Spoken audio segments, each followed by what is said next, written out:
નમસ્કાર, સમાચારો સાથે હું છું જયેશ। અત્યારે સાંબેલાધાર વરસાદ વરસી રહ્યો છે બનાસકાંઠામાં અને લાખણી પંથકની અંદર ધોધમાર વરસાદ બાદ પરિસ્થિતિ વિકટ જણાઈ રહી છે। ખાસ કરીને 11 ઇંચ વરસાદ પડ્યો અને ત્યારબાદ સ્થિતિ કફોડી બની ચૂકી છે। ખેતરોમાં 10 ફૂટ સુધીના પાણી ભરાઈ ચૂક્યા છે। આપણે જણાવીએ કે વાડ અને ઢાળિયા તૂટતા ખેતરોમાં પાણી ભરાઈ ચૂક્યા છે। જગતના તાતને હવે રાતા પાણીએ રોવાનો આવી ગયો છે વારો। મગફળી, બાજરી આ તમામ પાક ધોવાઈ ચૂક્યો છે। સરકાર સહાય કરે તેવી ખેડૂતો માંગ કરી રહ્યા છે। આ જળમગ્ન પરિસ્થિતિ આપ જોઈ રહ્યા છો।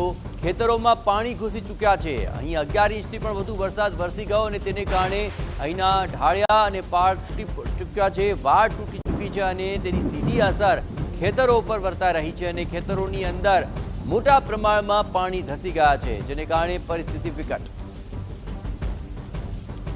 ગઈકાલે લાખણી પંથકમાં આકાશી આફત વરસી છે। 2 કલાકમાં 8 ઇંચ જેટલો વરસાદ ખાબક્યો અને જેને લીધે જનજીવન પણ પ્રભાવિત થયું।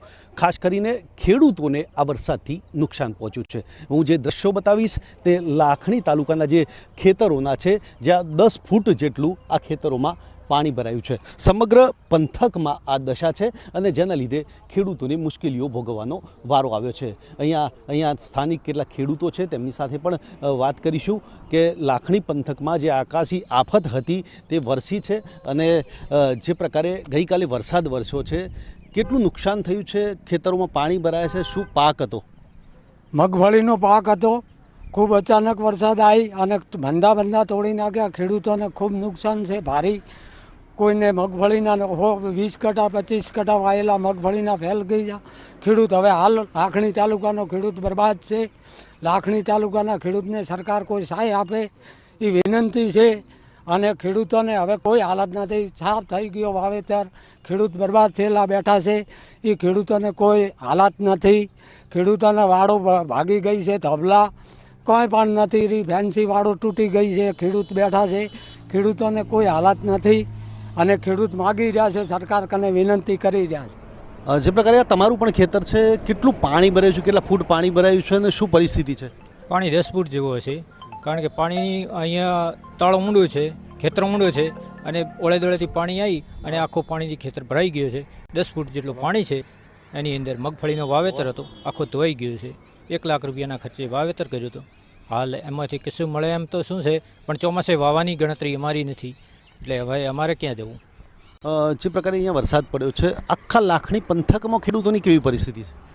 આખા લાખણી પંથકમાં બસ આ જ પરિસ્થિતિ છે। આવી રીતે પાણી ભરાઈ ગયો છે, ધોવાણ થઈ ગયા ખેતર। મગફળી વાવેતર હતો એ ફેલ થઈ ગયો છે, બાજરી ફેલ થઈ ગઈ છે, જે વાવેતર હતો એ બધું ફેલ છે હાલ આ ટાણે અને નુકસાનમાં કોઈ ખોમી નથી। કોઈની વાડ તૂટી ગઈ છે, કોઈને ખાડા પડી ગયા છે, કોઈને ભરાઈ ગયો છે, બધી રીતે નુકસાની છે। મગફળી ફેલ।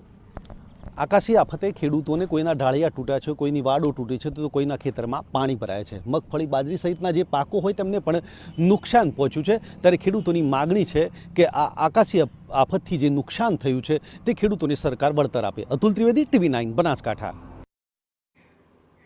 તો લાખણી પંથકના હાલ આપે જોયા।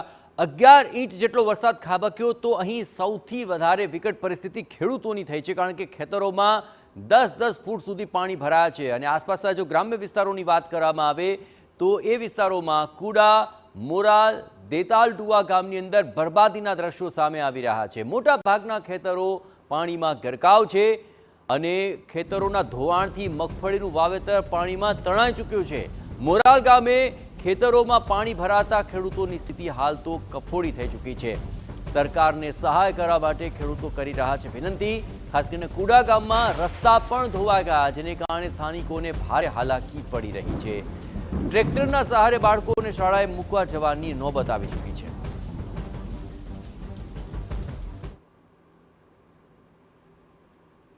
નુકસાન પુષ્કળ છે।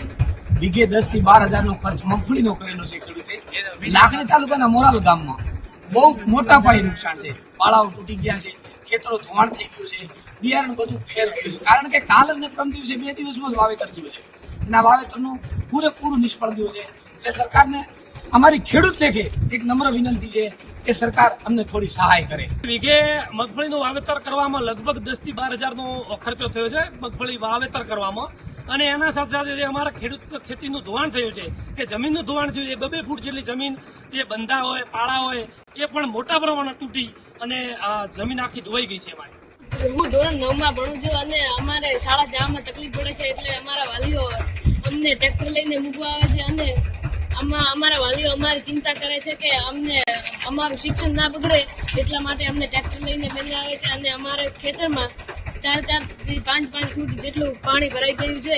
બનાસકાંઠામાં 2 તારીખના દિવસે જળબંબાકાર જેવી પરિસ્થિતિ સર્જાઈ હતી. મેઘતાંડવ થયું હતું, તેના કારણે બનાસકાંઠાના દ્રશ્યો જોઈ શકો છો, ખેતરોના દ્રશ્યો છે.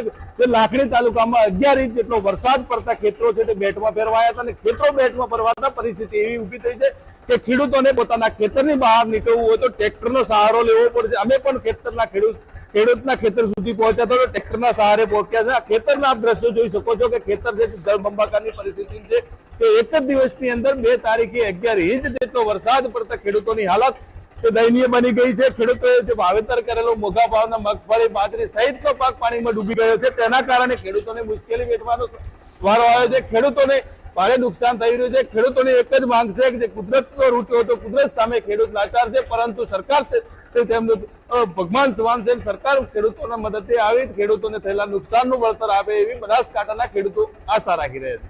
દિનેશ ઠાકોર, TV9 બનાસકાંઠા. વરસાદ બાદ આ જે પંથકના હાલ છે તે આપની નજર સમક્ષ છે. આ દ્રશ્યોમાં આપ જોઈ રહ્યા છો, મુશળધાર વરસાદ વરસ્યો તો ખેતરોનું ધોવાણ થઈ ચૂક્યું છે, ખેતરોની માટી વહી ગઈ છે, જેને કારણે ખેડૂતોને પારાવાર નુકસાની ભોગવવાની વારો આવ્યો છે. મગફળીનો પાક રીતસરનો ધોવાઈ ગયો અને તેમને